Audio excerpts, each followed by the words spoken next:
Good morning friend. आपण मागच्या लेक्चरमध्ये angular momentum in term of moment of inertia हे आर्टिकल पाहिलं होतं.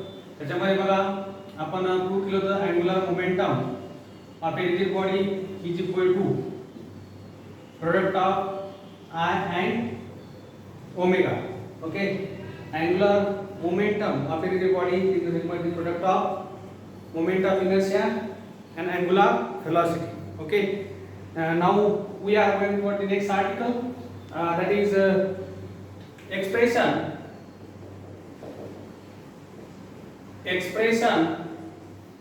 of torque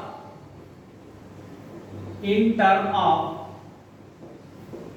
moment of inertia. Okay, torque पहा, जसं एक्सप्लेनेशन आपलं अँग्युलर मोमेंटमचं डेरिव्हेशन आपण डिराईव्ह करताना आपण जी रिजिड बॉडी घेतली होती तशीच आपण रिजिड बॉडी घेणार आहोत. Consider A rigid body having mass m rotating about an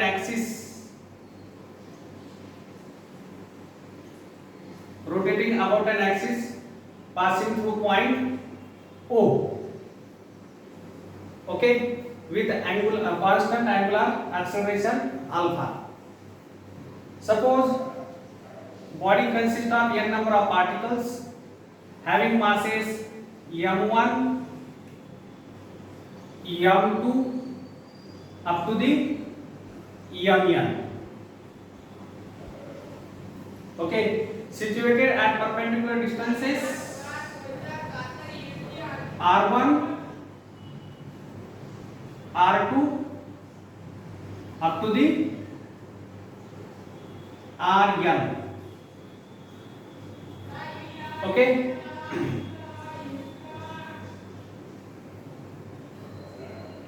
all the particles consisting body moves or rotate in a circular orbit with constant angular acceleration but with a different radii r1, r2 up to the rn from the axis of rotation.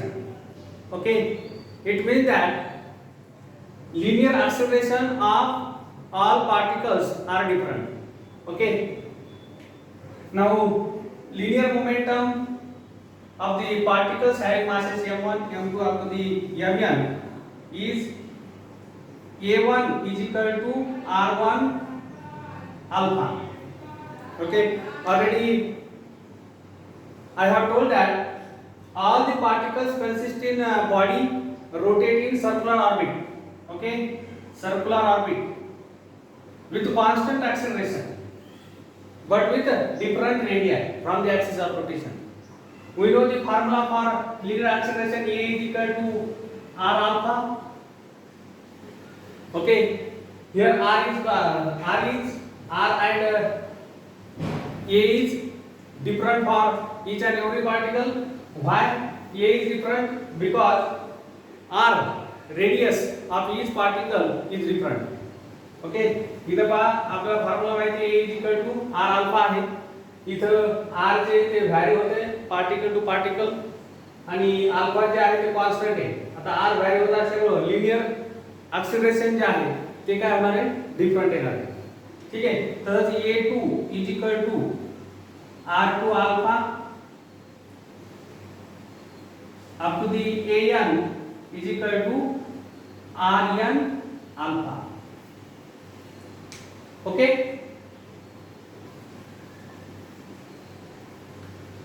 now according to Newton's second law of motion, F is equal to ma. Okay, now force experienced on particle having mass m1 is f1 m1 a1. Okay, but a1 is r1 alpha. Okay, therefore f1 is equal to m1 r1 alpha. Now by the definition of torque acting on body, Tau vector is equal to r vector cross f vector. Okay, पाहता लक्ष द्या, इथं आपण F काढलेलं आहे. Okay, the force experienced on the particles is along the tangential to the circular track. आता हे तुम्हाला माहिती आहे, प्रत्येक पार्टिकल हा सर्क्युलर मोशन मध्ये भेटतो किंवा सर्क्युलर ऑर्बिट मध्ये भेटतो. समजा हा पार्टिकल असा फिरतोय, ठीक आहे. आता याच्यावरती फोर्स जे इथं राहिलं ते फोर्स टँजेन्शियल असणार आहे कशाला, ह्या सर्क्युलर ट्रॅकला, सर्क्युलर ऑर्बिट. बरोबर आहे. म्हणजे पाहता प्रत्येकाला मी डायरेक्शन दाखवते. The direction of force is tangential to the circular track, that is F1. This is the direction of F2 and this is direction of Fn. Okay, आता इथं तुम्ही पाहताय torque is nothing but the cross product of radius vector and force acting on the body. आता इथं तुम्ही जर पाहिलं R आणि F मध्ये जे अँगल आहे तो 90 डिग्रीचा आहे, किंवा R आणि F जे आहे प्रत्येक केस मध्ये प्रत्येक पार्टिकल साठी R आणि F जे आहे ते परपेंडिक्युलर आहे. ठीक आहे. आता याला आपण R * F sin थीटा असे लिहू शकतो. बरोबर आहे. R F, आता इथं R F sin थीटा जे आहे ते 1 येईल का, थीटा इक्वल टू काय आहे, since theta equal to 90 degree. तुम्हाला माहिती आहे sin 90 ची व्हॅल्यू किती येते, 1 येते, म्हणून आपण 2 R alpha, sorry R F लिहिले.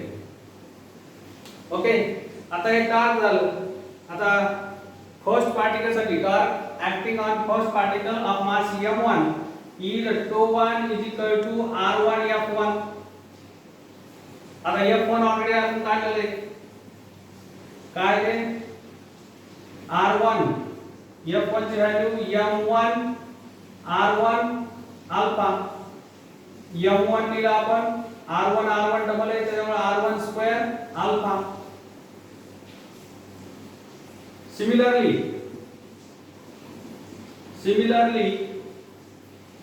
torque acting on second particle of mass m2 is m2 r2 square alpha.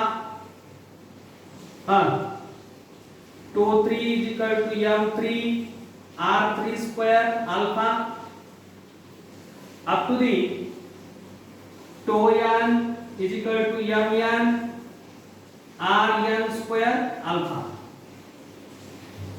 Okay, तर बा इथपर्यंत आपण टॉर्क काढलेला आहे.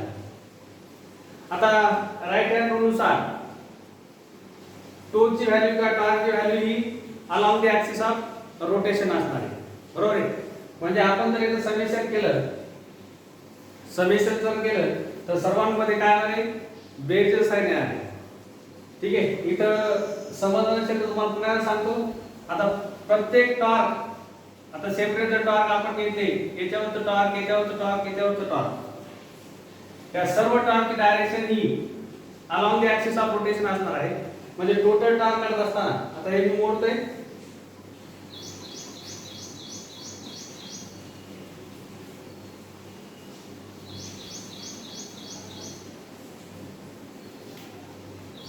ठीक आहे. टोटल टॉर्क करत असताना tau is equal to τ1 plus τ2 plus dash up to the τn.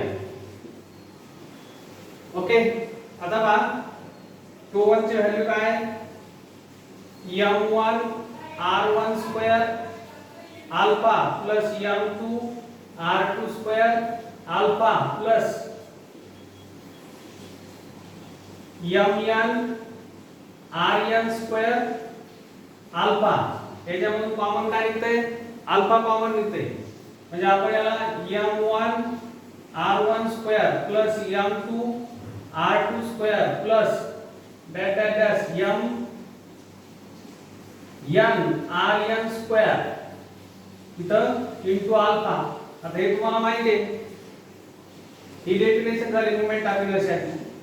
म्हणजे इथं I alpha and equal to, okay, this is expression for torque acting on rigid body in term of moment of inertia. Okay, this equation tau is equal to I alpha is analogous with the m is equal to ma in translation of linear motion if we replace I by the mass of the particle or rigid body. आता पहा हे दोन्ही सारखे दिसते तुम्हाला, इथं alpha आहे, इथं एफ आहे, इथं टो आहे. आता तुम्हाला माहिती आहे टो म्हणजे टॉर्क, याच्या अगोदर मी सांगितलं होतं. याच्यामध्ये फरक काय टो आणि अल्फा मध्ये, टो आणि एफ मध्ये. टॉर्क हे कपल ऑफ फोर्स आहे आणि हे एफ जे आहे ते सिंगल फोर्स आहे. ठीक आहे, म्हणजे हेही अनालॉगस आहे. मग राहिलं काय आता एम आणि आय, बरोबर आहे. म्हणजे एम ही क्वांटिटी जी आहे अनालॉगस झाली कशाला आय. आता एम काय करते, इनर्शिया मेजर करते बॉडीचं, म्हणजे आय सुद्धा काय करते, इनर्शिया, पण कशामध्ये, रोटेशनल मोशन मध्ये आणि हे लिनियर मोशन मध्ये किंवा ट्रान्सलेशन मोशन मध्ये. ट्रान्सलेशन मोशन मध्ये मास हे इनर्शिया मेजर करते, तर हे काय करणार आहे, हे रोटेशनल मोशन आहे, बरोबर आहे. रोटेशनल मोशन मध्ये आय काय मेजर करते, इनर्शिया ऑफ बॉडी. ठीक आहे, हे झालं फिजिकल सिग्निफिकन्स. ओके, अतिशय सोपा असा आर्टिकल आहे. पुन्हा एकदा मी रिवाइज करतोय 2 मिनिटात. आपल्याला एक्सप्रेशन करायचं टॉर्कचं कोणत्या टर्ममध्ये, मोमेंट ऑफ इनर्शिया टर्ममध्ये. आता माझी एक बॉडी घेतली, ज्या बॉडीचं मास m आहे, ती बॉडी रोटेट होते, तिच्या ऍक्सिस भोवती जो ऍक्सिस O पॉइंट म्हणून गेला आहे. ठीक आहे, आणि रोटेट कशी होते, ते कॉन्स्टंट ऍक्सेलरेशन रोटेट होते, बरोबर आहे. आता पहा, समजा आपण असं गृहीत धरू की त्याच्यामध्ये n नंबर ऑफ पार्टिकल्स आहेत, ज्याचे masses m1 m2 up to the mn पर्यंत आहे, आणि ते पार्टिकल ऍक्सिस ऑफ रोटेशन पासून r1 r2 up to the rn distance पर्यंत किंवा डिस्टन्स वरती सिच्युएट झाले, लोकेट झाले. ठीक आहे, त्याच्यानंतर काय पाहिलं आपण, आता ही बॉडी काय होते, कॉन्स्टंट ऍक्सेलरेशन न, कॉन्स्टंट अँग्युलर ऍक्सेलरेशन न रोटेट होते. ठीक आहे, समजा हा पेपर आहे,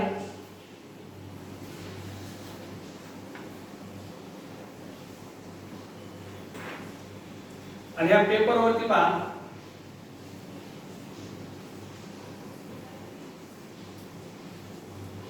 तीन वेगवेगळ्या ठिकाणी काय केलं आपण, 3 पॉइंट दिले. ठीक आहे, आणि ते जर समजा आपण असे कॉन्स्टंट, आता इथं स्पष्ट तुम्हाला हे दिसणार नाही, एखाद्या वेळेस मी काय करतो, एखादा पुट्टा जो आहे तो घेऊन दाखवतो. तुम्ही जर याला असं फिरवलं तर प्रत्येक पॉइंट हा सर्कल दिसणार आहे तुम्हाला, बरोबर आहे. प्रत्येक पॉइंट जो आहे ते जर फास्ट मूव्ह जर झालं तर तुम्हाला काय दिसणार आहे, एक सर्कल दिसणार आहे प्रत्येक पॉइंटचं. ओके, म्हणजे प्रत्येक पॉइंट हा काय होणार आहे, कॉन्स्टंट अँग्युलर ऍक्सेलरेशन ना मूव्ह होणार आहे आणि सर्कल मध्ये मूव्ह होणार आहे. पण त्याची प्रत्येकाची जी रेडियस आहे, प्रत्येकाची रेडियस वेगळी असणार आहे. समजा एक पार्टिकल पाहता, ही फिगर मी अशी 2D मध्ये काढतोय. आता इथं ऍक्सिस ऑफ रोटेशन समजा हो, पहिला पार्टिकल हा असा दिसेल, दुसरा पार्टिकल असा दिसेल, तिसरा, म्हणजे प्रत्येक हा सर्कल मध्ये मूव्ह होणार आहे, बरोबर आहे.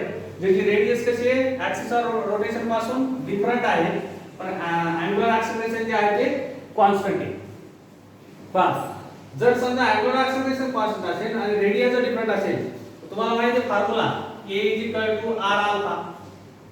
अल्फा जरी कॉन्स्टंट असलं तर r कसं आहे, डिफरंट आहे, म्हणून प्रत्येकाचं लिनियर ऍक्सेलरेशन हे डिफरंट असणार आहे, बरोबर आहे. मग आपण लिनियर ऍक्सेलरेशन ह्या फॉर्म्युल्यावरून काढून घेतलेले आहे. A1 = r1 alpha, A2 = r2 alpha आणि An = rn अल्फा. ठीक आहे, त्याच्यानंतर आपण फोर्स काढले न्यूटन्स लॉ नुसार, F = ma. ठीक आहे, आता इथं आपण फर्स्ट पार्टिकल साठी काढलं, त्याला आपण सफिक्स 1 देणार आहेत, F1 m1 आणि इथं A1. आता A1 ची व्हॅल्यू तुम्हाला माहित होती, A1 ची व्हॅल्यू काय, r1 अल्फा, म्हणजे m1 r1 अल्फा. ठीक आहे, त्याच्यानंतर काय केलं आपण, आपल्याला काय करायचं होतं, टॉर्क काढायचं. टॉर्कचा फॉर्म्युला यूज केला, तो फॉर्म्युला पुन्हा एकदा सांगू वाटल्यास tau is equal to R vector cross F vector नंतर आर एफ साइन थीटा. पण तुम्हाला माहिती आहे आर आणि एफ मध्ये आता तुम्ही स्केलर आणि वेक्टर चांगल्या प्रकारे शिकलेला दाखवायला आर आणि एफ मध्ये 90 डिग्रीचा अँगल आहे, म्हणजे दोन्ही एकमेकांना परपेंडिक्युलर आहेत. मग इथे जर समजा थीटा इज इक्वल टू 90 ठेवलं तर हे काय येईल आर एफ येईल. ठीक आहे, जिथे की इथं आर एफ लिहिलं होतं बघा. मग काय केलं आपण फर्स्ट पार्टिकल साठी याचं मास m1 आहे, त्याचं टॉर्क काढून घेतलं ते असाल. मग आता याच्यावर तुम्हाला काय करायचं आहे बाकीचे जे टॉर्क आहेत टो 2 टो 3 आणि टो n हे काढून घ्यायचं. त्याच्यानंतर आपल्याला total torque acting on body काढायचं आहे. तर आपण याचं समेशन करू शकतो. समेशन काय करू शकतो हे तुम्हाला सांगितलं की राईट हँड रूल नुसार torque direction he along the axis of rotation आहे.